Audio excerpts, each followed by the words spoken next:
Hi ಗೆಳೆಯರೇ, ನಾನು ಪದ್ಮಾ. ಪದವಿ ಕೊನೆಯ ಸೆಮ್ನಲ್ಲಿ ಇದ್ದಾಗಲೇ ಮದುವೆ ಭಾಗ್ಯ ಕೂಡಿ ಬಂದಿತ್ತು. ಇದಾದ ನಂತರ ನಡೆದ ಘಟನೆಗಳ ಬಗ್ಗೆ ನಿಮಗೆ ಹೇಳ್ತೀನಿ.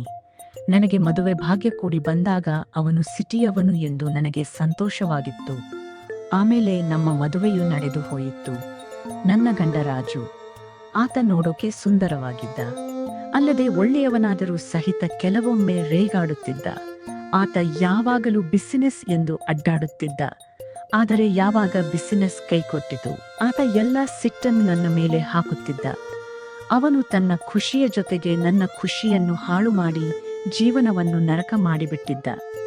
ಮೊದಲಿಗೆ ಮಿಲಿಂದ ಮೇಲೆ ಏಕಾಂತದಲ್ಲಿ ಸೇರುತ್ತಿದ್ದ ನಾವು ನಮ್ಮ ಬಿಸಿನೆಸ್ ನಷ್ಟದಿಂದ ದೂರವಾಗ ತೊಡಗಿದೆವು. ನಾವು ತಿಂಗಳಿಗೊಮ್ಮೆ 2 ತಿಂಗಳಿಗೊಮ್ಮೆ ಸೇರುವ ಹಾಗೆ ಆಯಿತು. ನಾನು ಅದನ್ನೆಲ್ಲವನ್ನು ಸಹಿಸಿಕೊಂಡು ಹೋಗುತ್ತಿದ್ದೆ. ಎಷ್ಟೋ ಬಾರಿ ನಾನು ಕೈ ಕೆಲಸ ಮಾಡಿ ಸಮಾಧಾನವಾಗುತ್ತಿದ್ದೆ. ಆ ಹಸಿವಿನಿಂದ ಬಳಲಿ ಬೆರಳು ಹಾಕಿ ವಾಂತಿ ಮಾಡಿಕೊಳ್ಳುತ್ತಿದ್ದೆ. ಹೀಗೆ ಇದ್ದಾಗಲೇ ನನಗೆ ನೆನಪಾಗಿದ್ದು ನನ್ನ ಗೆಳೆಯ ರಾಮು. ಅವನು ನನ್ನ ಕಾಲೇಜಿನ ಸ್ನೇಹಿತನಾಗಿದ್ದ. ನಾನು ಕಾಲೇಜಿಗೆ ಪ್ರತಿದಿನ ಹೋಗಬೇಕಾದರೆ ಅವನು ಯಾವಾಗಲೂ ಬೈಕ್ ಮೇಲೆ ಬಂದು ನನ್ನ ಹಿಂದೆಯೇ ಬರುತ್ತಿದ್ದ. ಜೊತೆಗೆ ಕಾಲೇಜಿನಲ್ಲಿ ಕೂಡ ಪಾಠ ಕೇಳುವಾಗಲೂ ಅವನು ನನ್ನನ್ನೇ ನೋಡುತ್ತಿದ್ದ. ನಾನು ಅವನನ್ನು ನೋಡುತ್ತಿದ್ದೆ. ನಮ್ಮ ನಡುವೆ ಸ್ವಲ್ಪ ಗೆಳೆತನವೂ ಇತ್ತು, ಆದರೆ ಇದು ಗೆಳೆತನಕ್ಕೆ ಮಾತ್ರ ಸೀಮಿತವಾಗಿತ್ತು. ಅವನ ಮತ್ತು ನನ್ನ ನಡುವೆ ಬೇರೆ ಭಾವನೆ ಮೂಡಿ ಪಕ್ಷಿಗಳು ಆಗಬೇಕು ಎನ್ನುವಾಗಲೇ ನನ್ನ ಮದುವೆಯಾಗಿತ್ತು. ಹೀಗಾಗಿ ನಾನು ಎಲ್ಲವನ್ನೂ ಮರೆತು ಮತ್ತೆ ಹೊಸ ಜೀವನವನ್ನು ನಡೆಸುತ್ತಾ ನನ್ನ ಗಂಡನೇ ನನಗೆ ಎಲ್ಲ ಎಂದು ಸುಮ್ಮನಾಗಿದ್ದೆ. ಆದರೆ ಜೀವನದಲ್ಲಿ ಬಂದ ಈ ಪರಿಸ್ಥಿತಿಯಿಂದ ಯಾಕೋ ನನಗೂ ಬೇಜಾರಾಗಿ ರಾಮ್ ಮೇಲಿಂದ ಮೇಲೆ ನೆನಪಾಗುತ್ತಿದ್ದ. ಯಾಕೋ ಅವನ ಜೊತೆಗೆ ಮಾತನಾಡಬೇಕು ಎಂದು ಎನಿಸುತ್ತಿತ್ತು. ಅವನ ನಂಬರ್ ಕೂಡ ಇದ್ದಿರಲಿಲ್ಲ. ಹೀಗೆ ಕೆಲವು ದಿನಗಳು ಕಳೆದು ಹೋದವು. ಮನೆಯಲ್ಲಿ ಕಲಹ ಜಗಳ ಎಲ್ಲವೂ ಮಾಮೂಲಾಗಿ ಬಿಟ್ಟಿತ್ತು. ಆದರೆ ಹೀಗೆ ಇದ್ದಾಗಲೇ ಒಂದು ದಿನ ನನ್ನ ಗಂಡ ವಿದೇಶಕ್ಕೆ ಹೋಗುವುದಾಗಿ ಹೇಳಿದಾಗ ನನಗೆ ಗಾಬರಿಯಾಯಿತು. ಆಗ ಅವನು ತನಗೆ ಹೊಸ ಕೆಲಸ ಸಿಕ್ಕಿದೆ, ಅಲ್ಲಿಗೆ ಹೋಗುವುದಾಗಿ 6 ತಿಂಗಳು ಬಳಿಕ ಬಂದು ಕರೆದುಕೊಂಡು ಹೋಗುತ್ತೇನೆ ಎಂದು ಹೇಳಿದ. ನಾನು ಸರಿ ಎಂದು ಹೇಳಿದಾಗ ಅವನು ನನ್ನನ್ನು ಅವರ ಮನೆಯಲ್ಲಿ, ಎಂದರೆ ಹಳ್ಳಿಯಲ್ಲಿ ಬಿಡಲು ಮುಂದಾದ. ನಾನು ಸರಿ ಅಂತ ಹೇಳಿದೆ. ಕೊನೆಗೆ ಅವನು ನನ್ನ ಹಳ್ಳಿಯಲ್ಲಿ ಬಿಟ್ಟು ಹೋದ. ಆದರೆ ನನ್ನ ಅದೃಷ್ಟ ಎಂಬಂತೆ ಇವರ ಮನೆ ಎದುರಿಗೆ ರಾಮು ಕೂಡ ತನ್ನ ಊರನ್ನು ತೊರೆದು ಈ ಊರಿಗೆ ಬಂದು ನೆಲೆನಿಂತಿದ್ದ. ಇನ್ನು ಹಳ್ಳಿಯಲ್ಲಿ ನಾನು ಮತ್ತು ನನ್ನ ಮಾವ ಇದ್ದೆವು. ನನ್ನ ಗಂಡ ಹೋಗುವ 2 ದಿನ ಮುಂಚೆ ನನ್ನತ್ತೆ ಹೋಗಿಬಿಟ್ಟರು. ಹೀಗಾಗಿ ಇದೇ ಶಾಕ್ನಿಂದ ಮಾವನಿಗೆ ಹುಷಾರು ತಪ್ಪಿತ್ತು.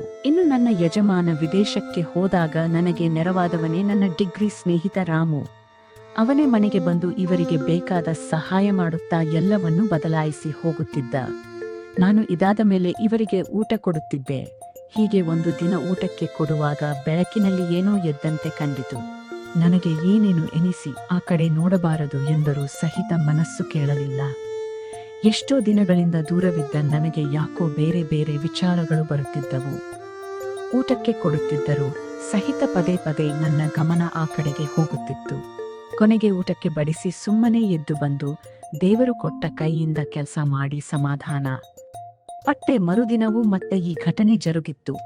ಆದರೆ ಇದೆಲ್ಲ ತಪ್ಪು ಅಲ್ಲದೆ ಅವರಿಗೆ ಹುಷಾರಿಲ್ಲ ಎಂದು ಹೀಗೆ ಮತ್ತೆ ಕೆಲವು ದಿನಗಳನ್ನು ಮುಂದೂಡಿದೆ. ಈ ನಡುವೆ ಕೆಲವು ದಿನಗಳಲ್ಲಿಯೇ ಮತ್ತೆ ನನ್ನ ಮತ್ತು ರಾಮು ನಡುವೆ ಗೆಳೆತನ ಹೆಚ್ಚಾಯಿತು. ಒಂದು ದಿನ ರಾಮು ನಮ್ಮ ಮನೆಗೆ ಬಂದಿದ್ದ. ಇದೇ ಹೊತ್ತಿನಲ್ಲಿ ಅಡುಗೆ ಮನೆ ಬಲ್ಬ್ ಹೋಗಿತ್ತು. ಆಗ ನಾನು ಅದನ್ನು ಬದಲಾಯಿಸುವಂತೆ ಹೇಳಿದಾಗ ಅವನು ಸರಿ ಎಂದು ಬದಲಾಯಿಸತೊಡಗಿದ್ದ. ಹೀಗೆ ಅವನು ಟೇಬಲ್ ಮೇಲೆ ನಿಂತಾಗ ಅಚಾನಕ್ಕಾಗಿ ಅವತ್ತು ಮತ್ತೆ ಯಾಕೋ ಬೇರೆಯ ಘಟನೆ ನೆನಪಾಯಿತು. ಈ ಮೊದಲು ಮನೆಯಲ್ಲಿ 3 ದಿನಗಳಿಂದ ನಾನೇ ಸಮಾಧಾನ ಪಟ್ಟಿದ್ದೆ. ನನಗೆ ಯಾಕೋ ಇದ್ದರೂ ಇಲ್ಲದಂತಿದ್ದ ನನ್ನ ಯಜಮಾನ ನೆನಪಿಗೆ ಬರತೊಡಗಿದ. ನನಗೆ ಯಾಕೋ ಅಳು ಬಂದ ಹಾಗೆ ಎನಿಸಿ ಗೊತ್ತಿಲ್ಲದೆ ಕಣ್ಣಲ್ಲಿ ನೀರು ಭೂಮಿಗೆ ಬಿದ್ದಿತು. ಕೊನೆಗೆ ರಾಮು ಟೇಬಲ್ ಮೇಲಿಂದ ಇಳಿದು ಯಾಕೆ ಅಳ್ತಾ ಇದ್ದೀಯಾ ಎಂದಾಗ ನಾನು ಕಣ್ಣಲ್ಲಿ ಧೂಳು ಬಿದ್ದಿದೆ ಎಂದು ಸುಳ್ಳು ಹೇಳಿ ಅಲ್ಲಿಂದ ಒಳಗೆ ಹೋದೆ. ಆಮೇಲೆ ಅವನಿಗೆ ಕೂರುವಂತೆ ಹೇಳಿ ಚಹಾ ಮಾಡಿಕೊಟ್ಟು ಹೀಗೆ ಮಾತನಾಡುತ್ತಾ ಕುಳಿತಿದ್ದೆ. ಹೀಗೆ ಮತ್ತೆ ಒಂದಿಷ್ಟು ದಿನಗಳು ಕಳೆದು ಹೋದವು. ಒಂದು ದಿನ ನಮ್ಮ ಮನೆಗೆ ಎಂದಿನಂತೆ ಬಂದಾಗ ಅವನಿಗೆ ಕಾಫಿ ಕುಡಿಯಲು ಕೊಡುವಾಗ ಅಚಾನಕ್ಕಾಗಿ ಆ ಸೌಂದರ್ಯವನ್ನು ನೋಡಿದ. ಮೊದಲಿಗೆ ಅವನು ನೋಡುತ್ತಿರಲಿಲ್ಲ, ತಲೆ ಕೆಳಗೆ ಹಾಕುತ್ತಿದ್ದ.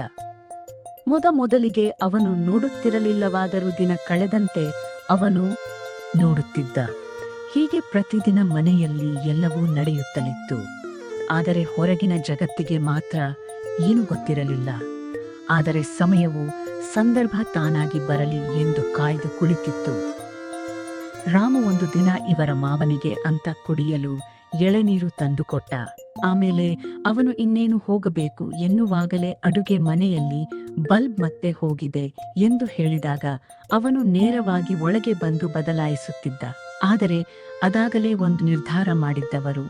ಅವನು ಮೇಲೆ ಹತ್ತಿದಾಗಲೇ ಧೈರ್ಯ ಮಾಡಿ ಅದಕ್ಕೆ ಕೈ ಹಾಕಬೇಕು ಎನ್ನುವಾಗಲೇ ಅವನು ಕೂಡಲೇ ಗಾಬರಿಯಿಂದ ಕೆಳಗಿಳಿದ. ಆಗ ಅವರು ಅವನಿಗೆ ತಮ್ಮ ಕಾಲೇಜಿನ ದಿನಗಳ ಬಗ್ಗೆ ನೆನಪಿಸಿದಾಗ ಅವನು ಇದೆಲ್ಲ ಸಾಧ್ಯವಿಲ್ಲ, ಇದೆಲ್ಲ ಬೇಡ, ಹೀಗೆ ತಪ್ಪು ಮಾಡಬಾರದು ಎಂದು ಹೇಳಿದ. ಆಗ ಅವರು ಹಾಗಾದರೆ ನೀನು ಕಾಫಿ ಚಹಾ ಕೊಡುವಾಗ ನೋಡುತ್ತಿದ್ದು ಸುಳ್ಳ? ಹೊಲದಲ್ಲಿ ನಾನು ಕಸ ತೆಗೆಯುವಾಗ ನೀನು ಏನು ನೋಡುತ್ತಿದ್ದೆ? ಬಟ್ಟೆ ತೊಳೆಯುವಾಗ ಗಾಡಿ ಮೇಲೆ ಹೋಗುವಾಗಲೆಲ್ಲ ನನ್ನ ಮುಂದೆ ಬಂದು ಯಾಕೆ ಗಾಡಿ ನಿಲ್ಲಿಸುತ್ತಿದ್ದೆ? ಆಮೇಲೆ ಅದೇನು ರಿಪೇರಿ ಮಾಡಿದಂತೆ ಮಾಡಿ ಮತ್ತೆ ಚಾಲು ಮಾಡಿಕೊಂಡು ಯಾಕೆ ಹೋಗ್ತಿದ್ದೆ ಎಂಬ ಪ್ರಶ್ನೆಗೆ ಇವನ ಬಳಿ ಉತ್ತರವಿರಲಿಲ್ಲ. ಕೊನೆಗೆ ಅವತ್ತು ಇಬ್ಬರು ಅಲ್ಲಿಯೇ ಒಂದಾಗಿ ಬಿಟ್ಟರು. ನೋಡಲು ಕಟ್ಟುಮಸ್ತಾಗಿದ್ದ ರಾಮು ಸಿಡಿಲು ಗುಡುಗಿನಂತೆ ಅರ್ಭಟ ನಡೆಸಿ ಮರುಭೂಮಿಯಲ್ಲಿ ನೀರು ಬರುವಂತೆ ಮಾಡಿದ್ದ. ಆದರೆ ಆಗಳಿಗೆಯಲ್ಲಿ ಗೊತ್ತಿದ್ದೋ ಗೊತ್ತಿಲ್ಲದೆಯೋ ಆ ಘಟನೆ ನಡೆದು ಹೋಗಿತ್ತು.